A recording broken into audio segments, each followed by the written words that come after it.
Welcome back, everyone, to the Progressive Gentleman Podcast. As always, we're your hosts. I'm Dan. I'm Matt. And thanks for taking the time to nerd out about music with us. Whatever you're listening to us on, whatever platform, we'd love for you to click that like, follow, subscribe button. It really helps us out, getting our podcast out there. We like doing this. We like making these episodes, and we just spread the word. Yeah, we just want as many people to listen as possible. Plus, then you'll get notified when we release an episode. I mean, who doesn't want that? I mean, maybe you, I guess. I don't know. But, we'd appreciate it. And as always, this episode is brought to you by Eargasm Earplugs. Now's as good a time as any to protect your hearing. Go to eargasm.com. Use code GENTLEMAN10 at checkout to get a nice discount and protect your hearing today. Protect those ears. Absolutely. Honestly, I mean, we don't want to necessarily push any product on anybody. That's not what we're trying to do here. But genuinely, they've helped me so much. I mean, I no longer have ringing after shows, which is huge for me.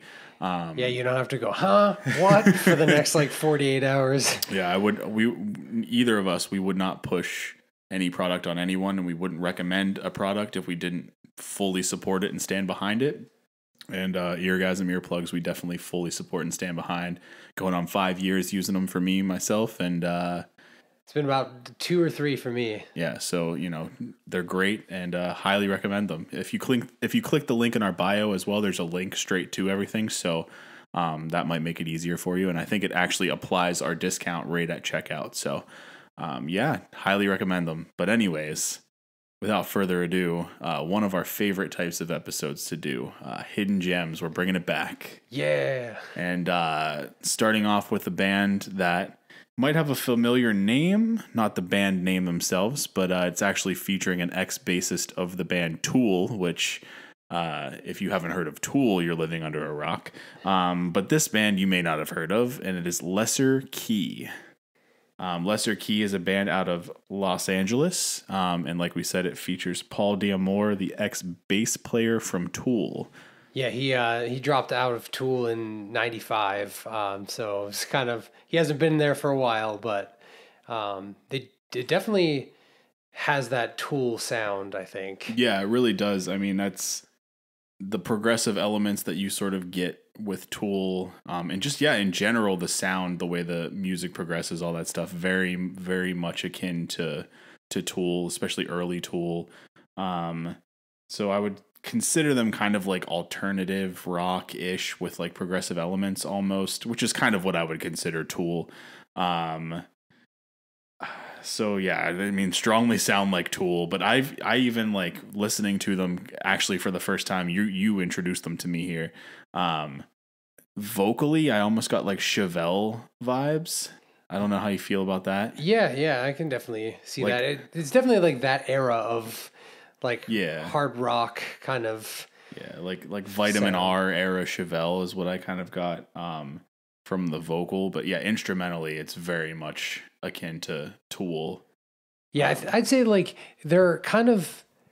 I would say overall they're probably a little softer, and not. I guess it's not softer, but I'd maybe put them closer to the prog rock camp than I would. Whereas Tool, I would probably put in the prog metal category. I mean, they kind of straddle, but I don't know. I feel like Tool gets heavier than Lesser Key does. I feel like Lesser Key is more in the kind of straddled right in the middle of the prog rock camp. Maybe I'm the odd man out on this one, but yeah, I would probably consider them both prog rock. But I see what you're saying. I feel like Tool has some maybe a little bit more distorted sound with their instrumentals, where there's not. This is their instrumentals with Lesser Key is more kind of straight alt rock tones, hard rock tones. So I can see where you're coming from with that. Is it true they only have one record? It's a self-titled record, dropped in 2014. And yeah, so one record, they do have a single that dropped in 2022, so that'd be cool if we get some newer music moving forward as well, because their sound is pretty cool, especially, I mean, if you like Tool, and I know some of our audience does. I think we had a couple suggestions to do a artist spotlight for Tool, which we've not embarked on that journey yet. We're definitely going to do that, and I personally want to do that because I was kind of late to the party with Tool. I wasn't a big Tool fan. Maynard kind of annoys me. And I'm sure like some other people probably feel that way as well. And then there might be some people who that's a blasphemous statement. Apparently I'm just the one on the podcast that just makes the blasphemous statements. I think he does kind of have that air of like edgelord to him. Like, I think that's what makes their music so interesting, is because he's like doesn't care, and he's made it very clear that like they're making music because it's what they want to make, and they don't care. Which is fine. I have no problem with that. I just him as a human being annoys me. So Lesser Key is actually kind of a breath of fresh air for me because it's that Tool sound without Maynard. But the single is called White Rabbit. It was released in 2022. Very good song. Still kind of, the same sound from the self-titled that dropped in 2014. Not a major departure from that sound. So I honestly, like, I haven't listened to them in a while, and I obviously listened to them before doing this podcast again, but it just like clicked. Like a couple weeks ago, I was just like thinking about bands that I haven't listened to in a while, and for some reason this one just popped up, and I'm honestly surprised at how few monthly listeners there are, considering it has the X bassist from Tool and has such a Tool sound. But and with how popular Tool is, you would think that anything that's like a derivative of Tool in any way, that like Tool fans would super gravitate towards. Maybe there's some bad blood with this bass player that we don't know about. I doubt it, but who knows? But I honestly, it's if that's the case and you're like ignoring this band because of that, you're doing yourself a disservice. The music is very, very good, very well written. The quality is fantastic. Yeah, especially considering it's, a 9-year-old ish record. Right. Yeah. So definitely check Lesser Key out if you have not already, which I'm assuming probably most people have not, given the monthly listener count. So definitely go give these guys a listen and let us know what you think. Moving on, another band. I guess it's more of an artist than a band. Amero, from Edmonton, Alberta, Canada, and it's an instrumental jazz, gent, prog metal type project, the jazz as we have been calling it. And just a disclaimer, if you search Amero, Amero in Spotify, you may get a like an EDM producer type thing. Yeah. Which actually is also pretty good. We stumbled upon that by accident today, and we were kind of jamming to that a little bit. So if you're into like the electronic, like DJ style stuff, you might actually like that person too. So a little bonus one for you there, but this one at the time of the podcast, I know the thumbnails update, but the Amero, it's a mostly black thumbnail on Spotify, and then it has like a sort of like diamond shape. It's like a maybe like off-white or goldish color, and then it just says Amero in like all caps underneath it. Yeah, and I would honestly, if you struggle finding it, I would recommend searching by the album name, because it is a unique album name, and I actually love this album name. This is how I actually found them in Spotify. The album name is A Room with a View of More Rooms. That's hilarious. It dropped in 2021, and their sound, to me, I know we were kind of trying to come up with a comp. The comp for me is like if Thank You Scientist was instrumental. Yeah, that's a good, because I know we were throwing around like Rivers of Nile just because of the sax and some other things like that, but I think just overall like sound wise, it's like instrumental Thank You Scientist. That's kind of the vibe I got. Yeah, that's a good one. I couldn't really think of anything. Like this one was kind of different enough that I was like, I don't really know what to say they sound like, because it changes up, and even within a song, it goes like very jazzy to like right into the genty stuff. Yeah. And honestly, and again, this is another one that you introduced me to, so I don't have a whole lot of and I'm not overly familiar leading up to sort of the research that we did for this episode. But listening to it, I'm like, man, I'm already thinking, like, I have friends who like jazz who also like metal. Like my one buddy Nate, for example, is a big fan of Thank You Scientist. After he discovered him, he'll even just go to like jazz shows, whatever. So like I'm actually, after we record this, I'll be sending this to him because I feel like he'd be a big fan. Awesome. Yeah, I mean it's great. The song titles are also hilarious. Yeah, that's honestly might be my favorite part of it, is some of the songs like What's the geese one? That one's hilarious. Yeah, the geese at the park are free if you're fast enough.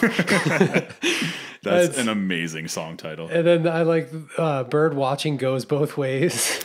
It's like just like paints such a weird picture in your head. And Settle Your Scones. I think that's my favorite track, is Settle Your Scones. It's also a funny name too. It is. But yeah, the names are funny. Like the album name is funny, but then the music, like, it's quality. Yeah, it's like you would think, oh, based off of the names, like this person, it's like going to be like jokey and meant to be like weird, but it's really good. Yeah, and he describes himself as a prog metal guitarist who went to jazz school, which is funny and also like a recipe for great music. I mean, you think of all of the prog metal guitarists out, Tosin Abasi, guys that have sort of schooling in music and just the result of that. And then you figure, okay, I went to jazz school. There's a lot of, brass instruments and stuff being used in this music. And so, anybody that's a multi-instrumentalist that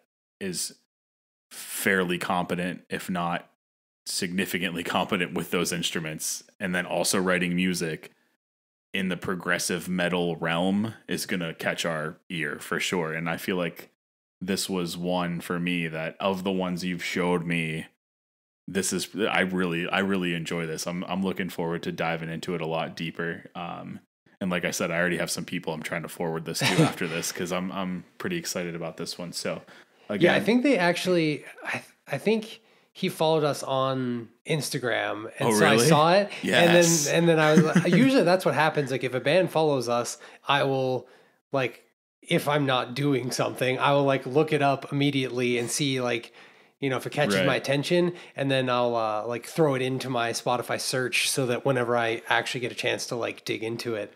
And that was one of them. I'm glad. I did not know that, so that I'm actually learning this right now. So that's sweet. Hopefully. Yeah. So thank you for the follow. Yeah, I was gonna say, hopefully he's listening to this. I mean, obviously, if we tag him in it, hopefully he'll check it out. But yeah, love your stuff. The song titles are hilarious. The album title is hilarious. The music is fantastic. Everybody go check this stuff out. Follow on all the platforms. I mean, it's good stuff. And I don't think we spelled it out. So it's spelled Amero. Yes, and not the DJ EDM person. Which, although, check that out too, because it was actually pretty cool. Yeah, it was actually pretty cool if you're into that kind of stuff. So, moving on to a band from Bay Area, California, Cyborg Octopus. And it's funny because, like, you brought this one up, but I had already been following them, but I didn't have any songs favorited. So I have no idea where or when or how or why I discovered them in the past. I think it was the one night we were like hanging out and just like watching like random stuff, and I had played them for you, and I think you like followed them after that. Yeah, I think. I don't honestly remember where they popped up for me though. It was probably just like fans also listened to type thing on Spotify. I could see, like, if I was listening to Devil's Despair or something like Crypto Dira, like I could see this pop up, because like that's honestly what I heard from them. Reminded me the most of Crypto Dira, which. That's definitely a good comparison. And we've done a Hidden Gems probably for Crypto Dira, so they're probably not super. Although they're just toured / are actively touring. I don't even know how long that tour was planned for, but with Between the Buried and Me and Haken, so I assume from that they probably got a lot more hopefully listeners, followers, whatever, because those are two monster bands, and honestly very not as much Haken, but BT Bam is a pretty good comp for Crypto Dira, but also a pretty good comp for Cyborg Octopus, I think. Especially instrumentally. But no, I agree. I was actually struggling to find, and I was going to say like maybe like some car bomby stuff at times. Definitely because like Crypto Dira is like between the Buried to Me and Car Bomb had a baby. Like that's kind of what and so like Cyborg Octopus, the closest comp I can come up with is Crypto Dira. So I would say, okay, Cyborg Octopus in a way is also between the Buried to Me and Car Bomb had a baby. So so I think that's a good comp. Car Bomb, throwing that in there.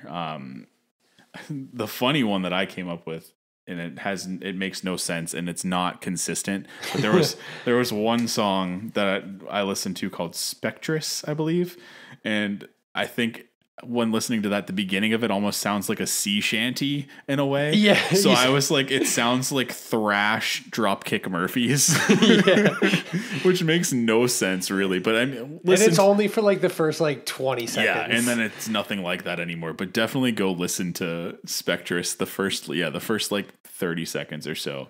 And tell me how wrong I am to say thrash Dropkick Murphys, but that's what popped into my head. So I was like, I gotta mention that too. I love Disco Brain. It's such a cool song. It's like real funky, but also heavy, and like the lyrics are just like weird. Like it sounds like an acid trip, which the song like Disco Brain, like maybe that's what it's about. Probably should, yeah. I would say that makes a lot of sense. But yeah, that song is cool. There's a lot of like cool bass grooves, and it's like real funky, but really heavy too.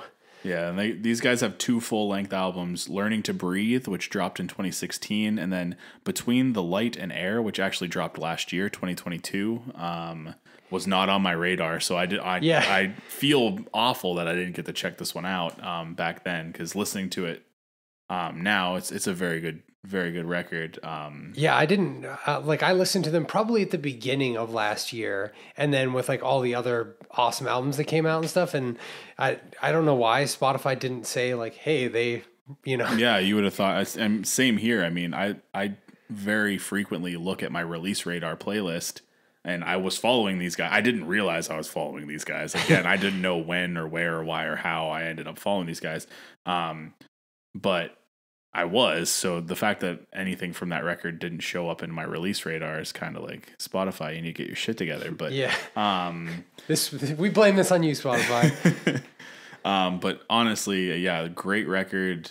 For fans of Between the Buried and Me, for sure, Crypto Dira, Car Bomb, even some like early Contortionist like Exoplanet, Intrinsic era. Yeah. And this band, you don't have to worry about there being another band that you don't. Yeah, there's Cyborg Octopus. There's only one Cyborg Octopus, so you should be able to search them and find them. Although if you find a EDM artist called Cyborg Octopus, let us know. Apparently, we're into that now. I guess I don't know. Next episode's gonna be. Just us talking about like EDM DJs and shit. So stay tuned. But so yeah, Cyborg Octopus, check them out. Band out of Bay Area, California, great band. Moving on to a band that I've been listening to for a while. This was one I hadn't heard of. You turned me on to them. So. Yeah, and in fact, back in 2017, this was before Matt and I reconnected and started even talking about music, let alone even had the idea to do this podcast. But I was still doing my like top 10 lists just for myself and no one else, because I'm weird like that.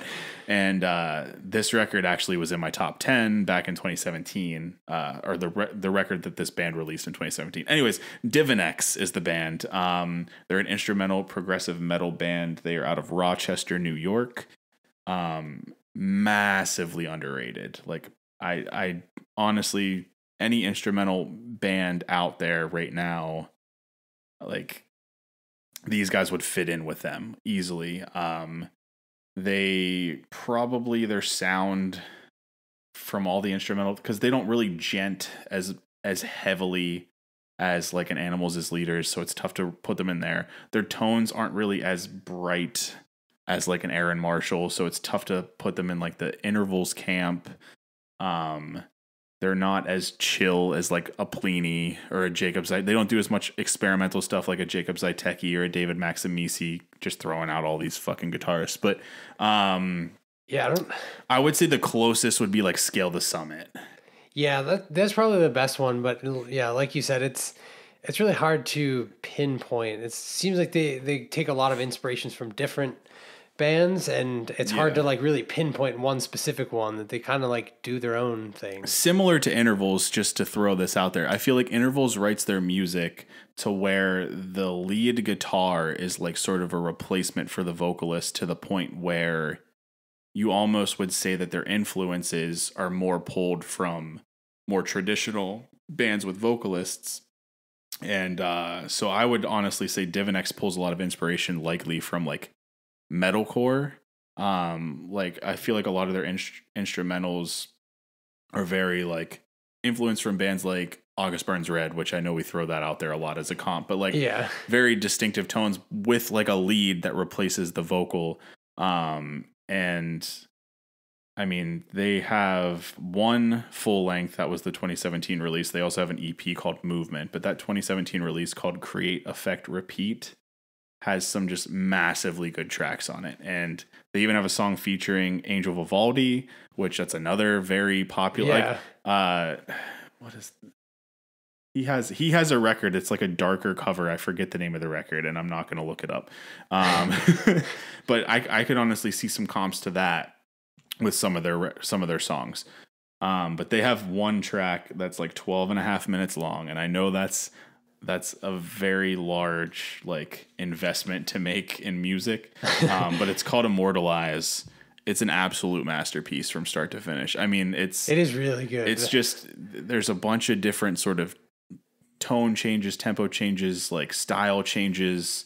If you're looking for like the chuggier stuff, like you're not going to find it here. But if you're looking for just a really good metalcore influenced instrumental progressive metal band / song / whatever, Immortalize by Divinex, or just that whole record, Create, Effect, Repeat by Divinex, it'll take you on that journey. It's really, really good. It is really good. I'm glad that you brought them up and stuff. It was it's always nice to like a lot of these bands that we talk about, like we have both heard them. So this one is like we kind of like split it where it's like you showed me a band, I showed you one, and Right. like kind of traded. Which a lot of times when we do this, that happens with like one band in there. Like usually we come up, like you said, we come up with the list together. Usually there's like one or two where it's like one of us hadn't heard of them because we just needed to find another band to throw into the mix.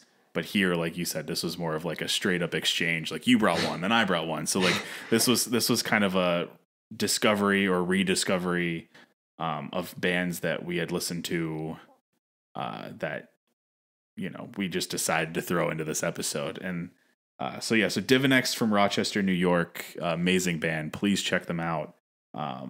And I've seen some activity from them on social media. I'm hoping that means that they're hopefully writing some new music. So definitely keep an eye out. Go follow their socials and be the first in the know whenever they drop some new music, especially if you listen to Create, Effect, Repeat and love it as much as I do. So moving on to another band, and our final band that we're going to talk about, and talking about rediscovering bands and whatever.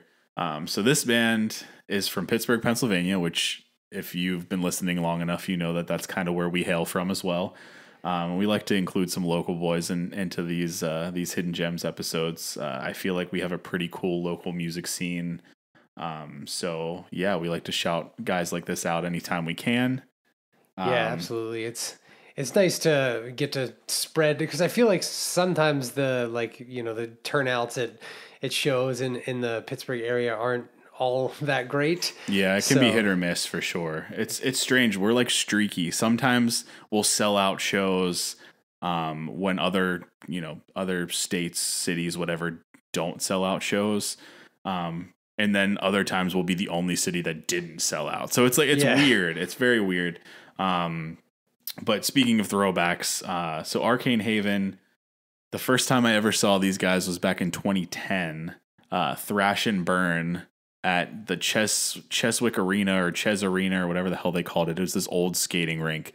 And I distinctly remember them because they played a cover of Paramore's Crush, Crush, Crush. That's cool. And it was like a metal cover, so it wasn't just like a straight up cover. They made it heavy, which I feel like they were before their time with that, because then a lot of bands like I Prevail and shit like get popular from covering some popular song.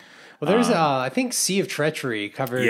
They covered Misery Business. That's actually really. I had that on like.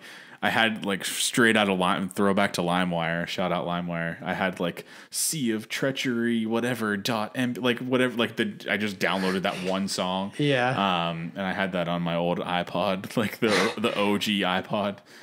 So I remember listening to that a bunch. But yeah, Crush, Crush, Crush. They covered that. At a show where I looked at it before here. It was like Impending Doom was on that ticket. Stick to Your Guns, Born of Osiris, Through the Eyes of the Dead, Periphery. Like when they dropped P1, I feel like 2010 was probably close to that. Like because P2 came out. We just didn't I feel like it was P2 came out in 2012. So yeah, it was like fresh. I think P1 came out in 2010. Yeah, that sounds so about they right. were touring, playing like the first record Periphery was. So that was kind of cool thinking about that. But yeah, so Arcane Haven opened for this huge monster tour. So yeah, that's a wild set. Yeah, it was insane. So that was the first time I ever saw them. Flash forward now to we saw Darkest Hour play Deliver Us in its entirety, and they ended up opening for Darkest Hour, and I was like, holy shit. I forgot this band was like, I forgot about them. Like, and I forgot how actually pretty damn good they are. And they sounded perfect on that. I mean, they could have been like on that tour, you know what I mean? Instead of just like the local band. So this is one of those bands where I'm like, how are they not touring? How are they not bigger? How are they not on a bill like this? So I wanted to make sure we sort of brought them up. I would say the biggest comp is probably like August Burns Red for a lot of their stuff. Here we go again.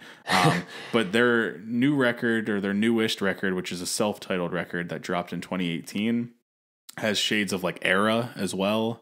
Yeah, that was something I picked up too. Is like the clean vocals sound similar to the clean vocals in Era, and some of the guitar work sounds like it could be, something off of an Era album. For sure. And like, I don't know how accurate this one is either, but Periphery, like early Periphery, I picked up like, I definitely earlier Spencer vocals even. So the vocals are, I mean, honestly, and seeing these guys live, it was just buttoned up. And I'm pretty sure when we saw them live, a guitarist or a bass player, one of the members was like, they had to learn the shit right ahead of time because they were filling in for a member or something like that, and still their live set was like perfect. So, and it was really live where I was like, these guys sound like August Burns Red. So yeah, if you guys are August Burns Red fans, just modern metalcore fans, go check out that self-titled record that dropped in 2018. I assume that these guys are probably still going to be working on music. I mean, we just saw them live like however many months ago, like 6 months ago. I don't know. Yeah. Time is ridiculous, but massive fans of these guys. It just was cool being able to see them, not knowing that they were going to be there, because we had no idea when we went to that Darkest Hour show that there was even a local opener.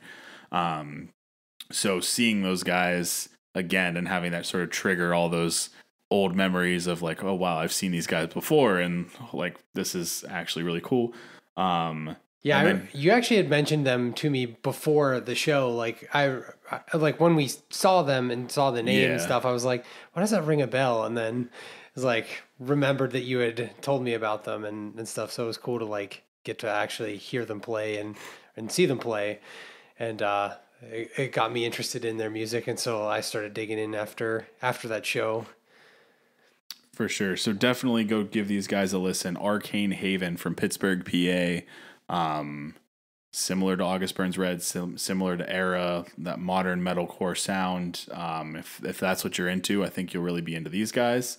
Let's go bump up that monthly listener count a little bit, because it's deserving, and these guys should get an opportunity to go on a tour, like an actual tour with some of these bands that we sort of liken them to. So So yeah, that's going to wrap up Hidden Gems. Who knows what number Hidden Gems this is at this point? We've done a few, but always a favorite of ours to do. We're gonna, as we usually do, post these bands, social media, stuff like that. Link whatever we can about these guys. So check them all out, give them a follow, show them some love, and keep an eye out for the next one. We like to keep these ones coming because it's fun.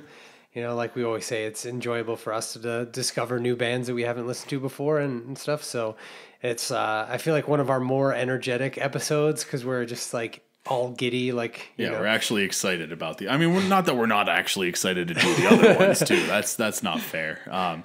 This one's a fun one for us. These ones are fun for us. And if you guys have any suggestions for bands that maybe you think are, underrated, underappreciated, whatever, please send them to us. Selfishly, we just really like to discover new music, but also we might put them on an episode as well. Even if it's your band, if it's your friend's band, or just a band that you discovered on Spotify or whatever streaming service you use, or a local show that they played and you're like, wow, these guys are good. Definitely hit us up and let us know because we wanna hear it. Absolutely. So with that, thank you everyone, and we'll catch you on the next one. Thanks.